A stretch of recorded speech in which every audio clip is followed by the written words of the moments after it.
Most people don't realize that their restaurant reservations are actually controlled by major credit card companies.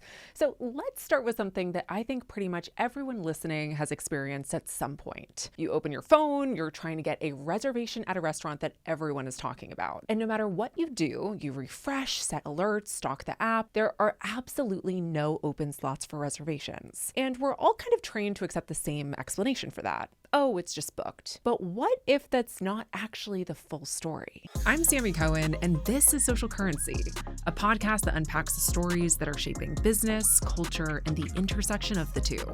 So the more I started digging into what's actually happening behind restaurant reservations, the more I realized that getting a table isn't really about demand anymore. It's about who, aka which companies, control the access. And that control has quietly become incredibly valuable. So today we're breaking down how this battle is going down. It's a fight between OpenTable and Resy. And the restaurant reservation war is being funded and shaped by massive credit card companies. And now DoorDash has officially entered the space in a way that changes the power dynamics yet again. If you stay with me until the very end of this episode, I'm going to explain why restaurant reservations have become one of the most powerful tools for shaping consumer behavior and why this whole system has a lot more to do with money and data than hospitality. And once you see this, it'll change the way that you think about the entire restaurant reservation system. So let's start by talking about the behemoth in the space. For a long time, OpenTable wasn't just a reservations app.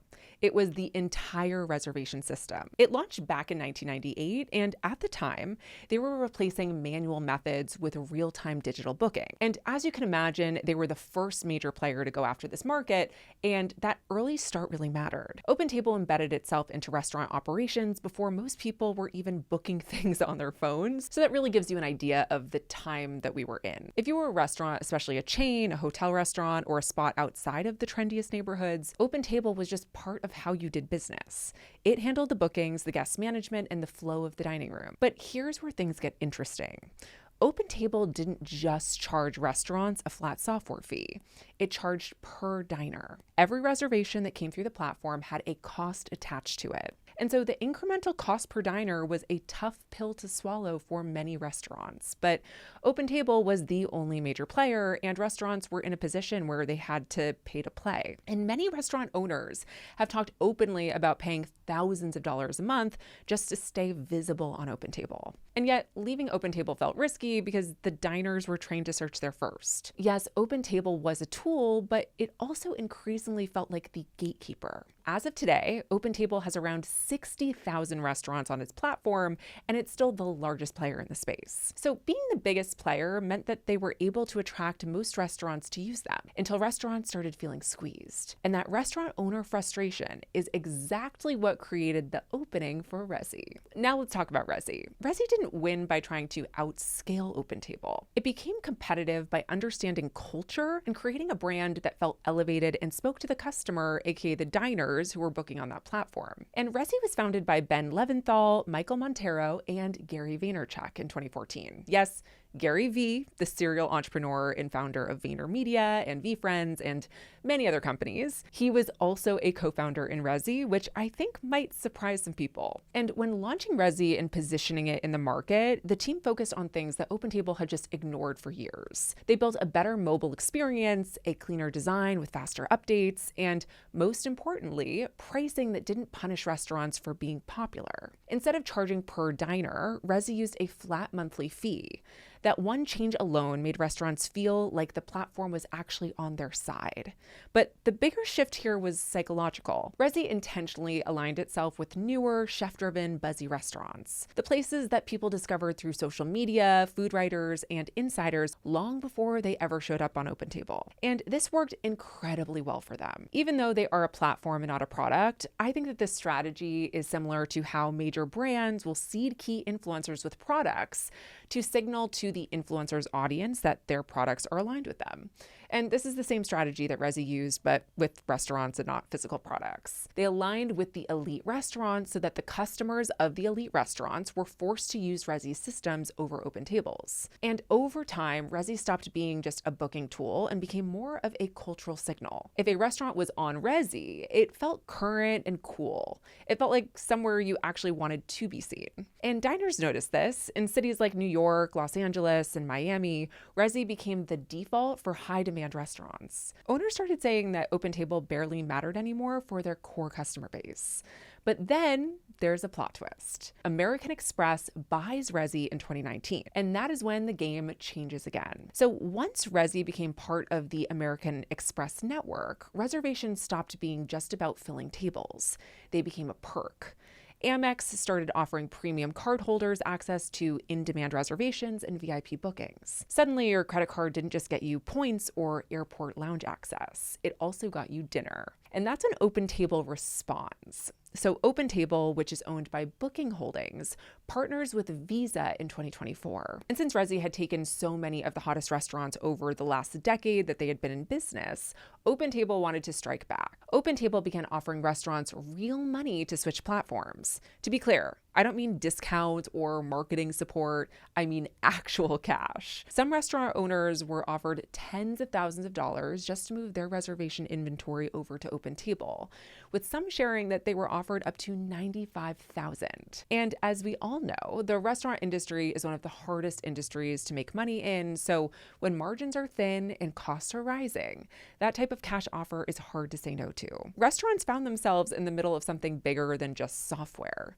They were being pulled into a credit card arms race. Amex wanted the coolest restaurants tied to Resy. Visa wanted those same restaurants on OpenTable. And the diners both sides cared about were young, affluent, high-spending customers. At that point, reservations weren't about hospitality anymore. They were about loyalty and lifetime value. Ultimately, the credit card industry is contingent on attracting and maintaining high-spending cohorts of people who continue to spend money on their cards. So now let's talk about the newest player to the space, our good old friend DoorDash, because this part is about to shake things up even more. DoorDash recently launched DoorDash Reservations, and at first glance, it might feel like a stretch. Why would a delivery company care about dine-in? But if you zoom out, it actually makes perfect sense. DoorDash already has something that OpenTable and Resy don't fully control: daily consumer behavior. DoorDash knows what you eat on a Tuesday night when you're tired. It also knows what cuisines you default to. It knows how price sensitive you are. And through DoorDash, it has a massive base of loyal users who already see the app as a regular habit. On top of that, DoorDash acquired 7Rooms in June of 2025, which is a restaurant-facing platform that tracks guest behavior in real time: their spending, visit frequency, VIP status, and preferences. According to the press release about this launch, you can actually make these reservations directly within the DoorDash app. And DoorDash is a public company, but has partnered with Chase for many dining perks. Putting all of this together, DoorDash isn't just helping you to book a table now. It's building a closed loop between delivery, dine-in, loyalty, and marketing. And it's all powered by the data that it already has on you.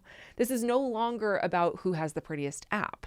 It's about who becomes the decision engine for dining. And that is a much bigger prize. So here is the takeaway that I want to leave you with. This isn't really a story about OpenTable versus Resy versus DoorDash.